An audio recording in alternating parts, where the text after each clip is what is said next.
দেখুন, আজকে প্রায় ১.৫ মাস ধরেই কিন্তু আমরা এই যে জ্বালানির পরিস্থিতি, পেট্রোল পাম্পদের পরিস্থিতি সেগুলো আমরা জানিয়ে আসছিলাম।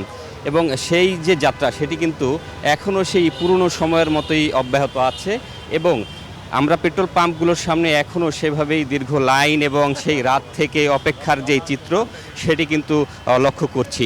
যদিও গত ১ সপ্তাহ আগে যেই অবস্থা ছিল তার চেয়ে কিছুটা উন্নতির দিকে এখন, কারণ সরকারের পক্ষ থেকে ২০% তেল আসলে এখন বৃদ্ধি করে দেওয়া হচ্ছে সরকারের পক্ষ থেকে এবং তার সরবরাহ করা হচ্ছে। এবং যদিও এই সমস্যাটি আসলে সমাধান হচ্ছে না, কারণ পেট্রোল পাম্পের পক্ষ থেকে বলা হচ্ছে যে এখানে সাধারণ মানুষের যে চাহিদা সেই চাহিদার চেয়ে বেশি মানুষ বিভিন্ন রকম আতঙ্কে থাকার কারণেই তারা বেশিরভাগ সময় পাম্পে আসেন। অনেকের গাড়িতে তেল থাকা সত্ত্বেও অনেকে চলে আসেন, যেহেতু অনেকেই ভাবেন হয়তো ২ দিন পরে তেল পাবেন না, সেরকম অবস্থা থেকেই আসেন। আর যেহেতু আমরা আজকে এখন রয়েছি পরিবাগের যেই পেট্রোল পাম্পটি রয়েছে সেখানে, এবং আমরা আরেকটি বিষয় আপনাদেরকে দেখাতে চাই যে এই পরিবাগের যেই পেট্রোল পাম্প যে সিরিয়াল সেটি কিন্তু শাহবাগ থেকে পার করে অনেক লম্বা চলে যায়। যদিও তার পাশেই ঠিক একটি পেট্রোল পাম্প রয়েছে যেটিতে আমরা এর আগে বহুদিন ধরেই দেখেছি যে পেট্রোল পাম্পটিতে আসলে পেট্রোল বন্ধ থাকে, এবং আজকে কিন্তু সেটি আমরা দেখছি যে পাম্পটি খোলা রয়েছে এবং এখানেও সিরিয়াল রয়েছে। তবে গত ৩-৪ দিনের তুলনায় যেহেতু এই মেঘনা ফিলিং স্টেশনের চাপটা আজকে কিছুটা কম দেখা যাচ্ছে, কারণ এই পাম্পটি খোলা থাকার কারণেই কিন্তু এই জায়গাটি আজকে একটু মানুষের স্বস্তি রয়েছে, যেহেতু পাশাপাশি 2টি পাম্প রয়েছে, সেখান থেকে জ্বালানি সরবরাহ তারা পাচ্ছেন এবং সেই জায়গাতে মানুষের সেই আতঙ্ক কেটে যাবে 2-1 দিনের মধ্যে, এমনটি আশঙ্কা করছেন। আসলে এই বিষয়ে আসলে চট্টগ্রাম থেকে আমাদের সঙ্গে যুক্ত হবেন, সেখানকার পরিস্থিতি জানাবেন সহকর্মী জয়। আমরা তার কাছে যাব। জয়, ওখানকার পরিস্থিতি আপনি জানাবেন প্লিজ।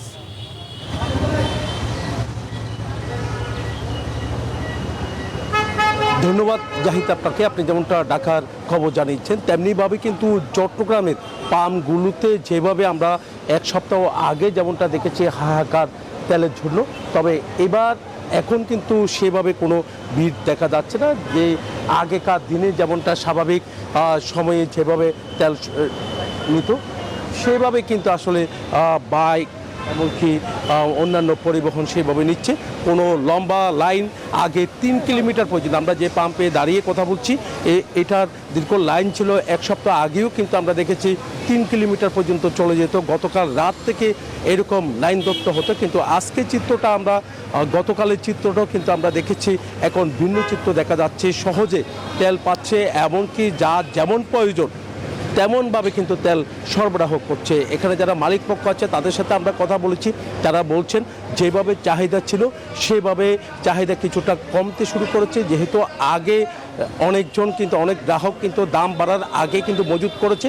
সেই মজুত করার কারণেই তারা কিন্তু এখন আর যেহেতু দাম বেড়ে গেছে তেলের, তার কারণে কিন্তু তেল নিতে এত আগ্রহ দেখাচ্ছে না। যারা এসছেন তারা কিন্তু সহজেই তেল পাচ্ছেন, এমনকি চাহিদা অনুযায়ী কিন্তু তেল পাচ্ছে। আমরা এতক্ষণ ধরে দেখানোর চেষ্টা করছি, দীর্ঘ লাইন কিন্তু দেখতে পাচ্ছেন, লাইন ধরে কিন্তু তারা তেল নিচ্ছেন।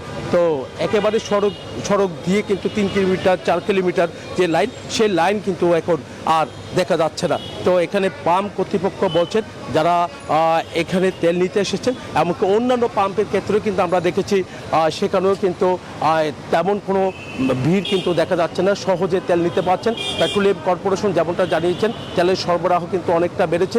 একের পর এক করে জাহাজভর্তি যে জ্বালানি এসেছে সেই জ্বালানির ডিপো থেকে কিন্তু পাম্পগুলোতে সরবরাহ করা হয়েছে। এই ছিল আমার এখানকার সর্বশেষ। ফিরে যাব আমার সহকর্মী অপেক্ষা করছেন বগুড়ায় বাবুর কাছে।